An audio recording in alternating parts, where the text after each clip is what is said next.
getting mad, I'm getting rich.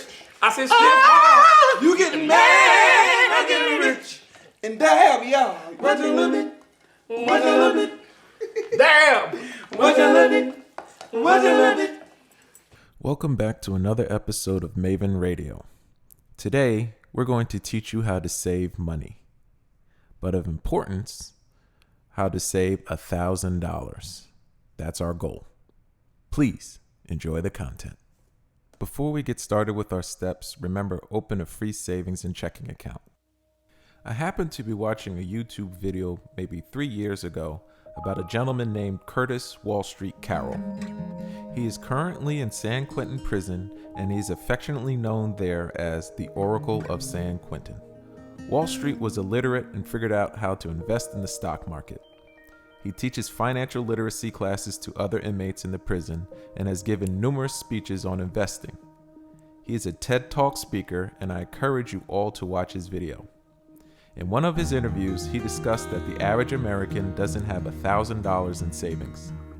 I checked that stat, and it's quite accurate and quite alarming. Today's episode is inspired by Mr. Curtis Wall Street Carroll into providing you all with the tools to saving money. The first step in setting a budget is understanding the difference between gross income and net income. Gross income is the total amount you make. For example, you are hired for a salary of $50,000. The total salary is your gross income. Net income is what you actually get paid. Expenses like taxes, healthcare, union fees, etc. are all taken out of your gross monthly or biweekly check. The amount you receive after all deductions is your net income.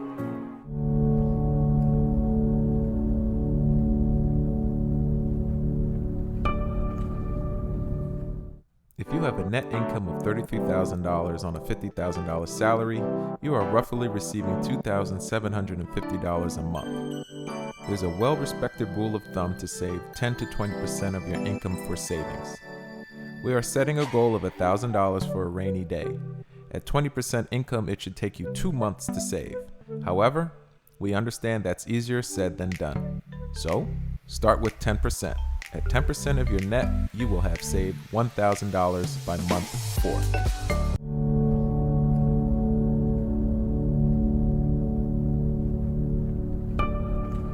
List your fixed expenses. What are fixed expenses? Rent, utilities, groceries, maybe a car note. All recurring bills that you must pay off to live. Those bills cannot exceed your monthly income. If they do, you are what is called in the red. You are living above your means and causing debt every month. I will repeat this. Your fixed expenses cannot exceed your net monthly income.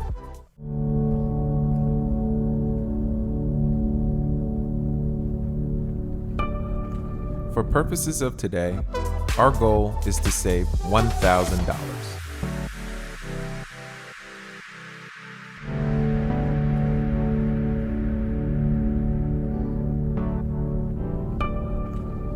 With the knowledge of our monthly expenses and our net income, we must also add that 10% savings as part of our monthly expenses. That means that 10% savings is as important as your groceries and rent. For our $33,000 net income example, we need to add $275 to our monthly fixed expenses.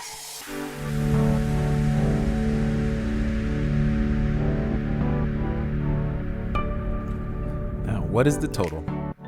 If you're above your net income, you need to now figure out where are you spending too much money above your earning.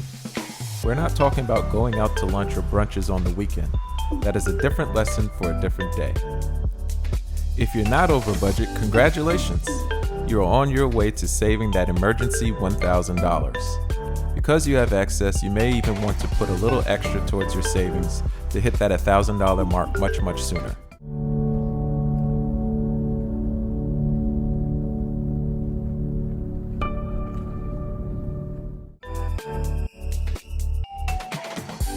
Always remember, your fixed expenses cannot exceed your monthly income. That means if you are spending $500 in groceries, you need to adjust your spending. If your utility bill is fluctuating like crazy, you need to adjust your usage. If you're spending too much on a car bill, maybe you need to consider a cheaper car. These budgeting concerns may be uncomfortable or frustrating, but it is necessary so you are not in long-term debt.